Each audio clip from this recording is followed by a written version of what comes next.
राधा वल्लभ श्री हरिवंश महाराज जी, आपके चरणों में कोटि कोटि प्रणाम। महाराज जी, वैसे तो अपने सुख और आनंद की प्राप्ति के लिए मनुष्य कुछ भी करता है, फिर भी वो संतुष्ट नहीं रहता, कुछ और की नहीं, तलाश ऐसे बनी रहती है ऐसे उसकी। नहीं है। कुछ भी करके आनंद को कैसे प्राप्त हो सकता है? आनंद की प्राप्ति आनंद के मार्ग में चलने से होगी। दुख की प्राप्ति दुख के मार्ग में चलने से होगी। मनुष्यों में कुबुद्धि और सुबुद्धि दोनों वास करती है। जिसकी सुबुद्धि होती है वो आनंद के मार्ग का चयन करता है, और जिसकी दुर्बुद्धि होती है वो आनंद के लोभ में कुमार्ग का चयन करता है। प्रायः मतलब 100 में एक दो की बात नहीं करते, नहीं, आनंद की खोज कुमार्ग में हो रही है प्रायः। आनंद कहाँ है संसार में? अगर आनंद होता तो संसार को बनाने वाले ने ऐसा लिखा है, दुखालयम अशाश्वतम। अशाश्वत माने नाशवान, और दुखालय माने दुख देने वाला। इस मृत्यु, इसका नाम पहले सुनो क्या है। मृत्यु लोक। मृत्यु लोक, यहाँ सब कुछ मरने वाला है। कब मरेगा इसका कोई निश्चित समय हमें पता नहीं, लेकिन बनाने वाले ने पता है कि हमारा शरीर कब छूटेगा, आपका कब शरीर छूटेगा, कौन सी वस्तु कहाँ नष्ट हो जाएगी, पर मरेगी सब। वस्तु, व्यक्ति, स्थान, सबका नाश। तो यहाँ सुख नहीं है, दुखालयम। हर वस्तु में दुख है, हर भोग में दुख है। सुख है तो अपने आत्म स्वरूप श्री भगवान में है। जब तक हम गुरुवाणी का हृदय में अनुसरण नहीं करते, गुरुदेव के वचनों का, तब तक आनंद का अनुभव नहीं हो सकता। देखो, खूब रुपया कमा के, खूब नाना प्रकार के मनमानी आचरण करके कौन सुखी है बताओ? इतने में से आप ऐसे कौन हो जो संसार के भोगों को नहीं भोगे हो? या छोटे मोटे, थोड़ा बड़ा, अधिक कम, आपने कुछ ना कुछ तो संसार का, तो आप बोलो क्या सुख है? फिर वही नवीन लालसा है, तो सुख तो नहीं मिला ना। सुख तो तब है जब हमको सुख मिलेगा तो हमारे हृदय में आ जाएगा, अब कछु नाथ न चाही मोरे। ये सुख की पहचान है। फिर हृदय में कोई चाह नहीं रह जाएगी। बोलो, संसार में ऐसी कौन सी वस्तु, कौन सी संख्या धन की, या कौन सा व्यक्ति, या कौन सा पद है जिसके प्राप्त होने के बाद हाथ उठा के कह दे कि अब कछु नाथ न चाही मोरे, या ये कह दे अब कृत कृत्य भयो मैं, या पायो परम विश्राम, अब मुझे कुछ नहीं चाहिए? बोलो, कुछ है ऐसा पद? कोई धन की संख्या, आप जितनी संख्या का नाम लेंगे उससे बड़ी संख्या वाले इस संसार में है, पर असंतुष्ट है, क्लेशित है, अशांत है। वो और बढ़ना चाहते हैं।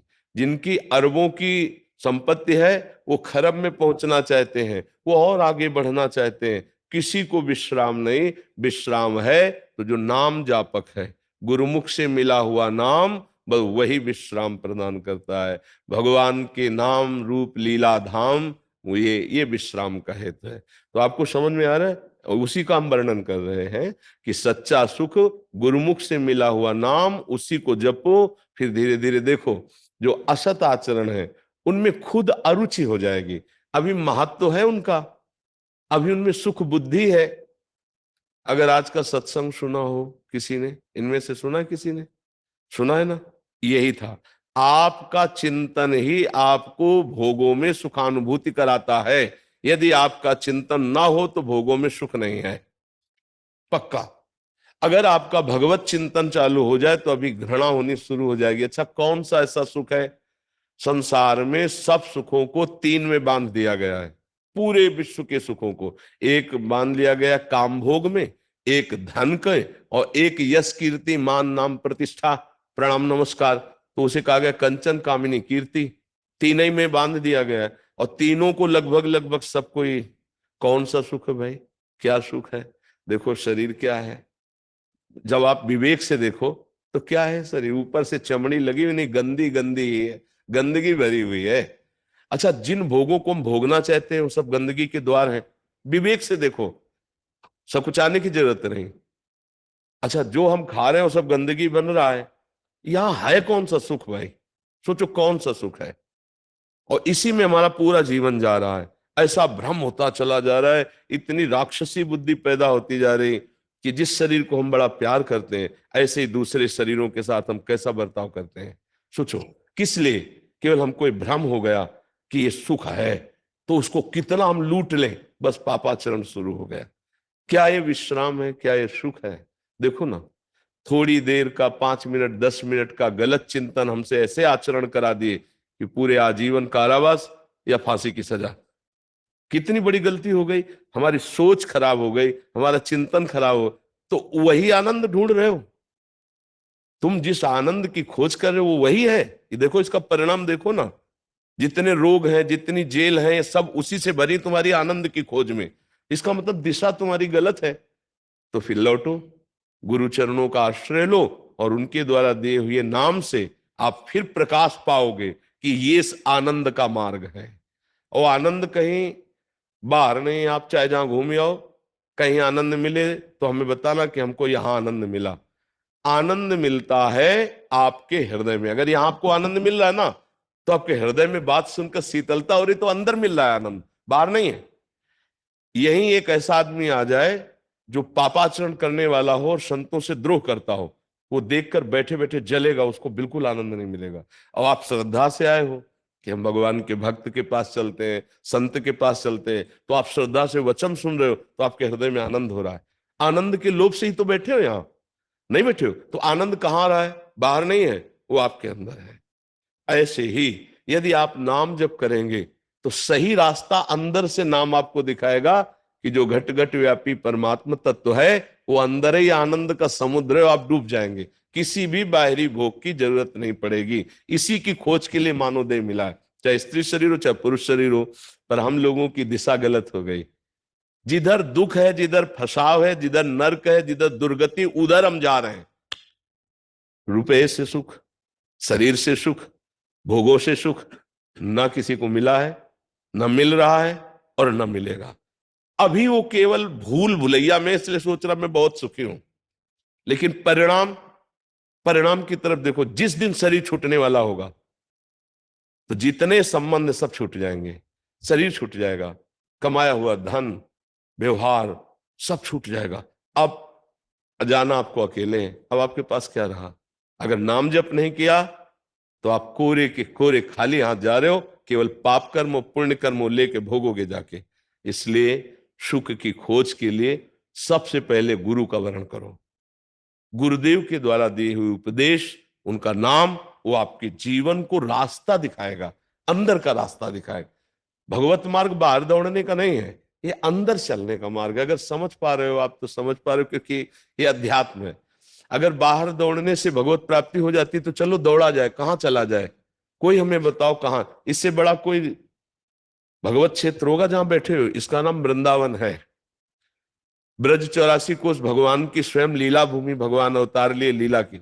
आप सच्चाई से देखो, अगर भजन नहीं करते तो घूम आओ, आपको क्या आनंद मिलता है? डोसा, पकौड़ा, चाट, गोलगप्पा, संसार के दृश्य, यही सब आप देखोगे। आप प्रभु का आनंद नहीं ले सकते यहां भी।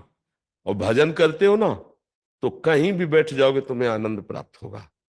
हाँ, यहां भजन के परमाणु, भजन करोगे तो अत्यधिक आनंद प्राप्त होगा, लेकिन भजन नहीं करोगे तो तुम्हें आनंद की अनुभूति नहीं होने। बोलो आपको क्या आनंद की अनुभूति होगी? अगर भजन नहीं है तो वृंदावन में आप क्या आनंद ले सकते हो? आप बताओ। प्रभु से प्रेम नहीं है, भजन नहीं है, तो आपको क्या आनंद दिखाई देगा? आपको बस ये दोष दर्शन होगा कि यार यहाँ भी ऐसे लोग हैं, यहाँ और बढ़िया गरम गरम धुआं उठ रहा है, आप डोसा बनवा के खा लो, चाट पकौड़, बोले बड़ा आनंद है वृंदावन में।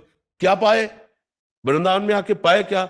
वृंदावन का आनंद तो यह है कि एक कोने में कहीं बैठ करके यमुना किनारे या किसी लता के नीचे आंसू बहाते हुए नाम में डूबते, प्रभु के चिंतन में डूबते, या बिहारी जी के सामने जाके रो रो करके उनके, क्या हो भाग्य आज मुझे। पर बिहारी जी से बात करने की ताकत कहाँ है?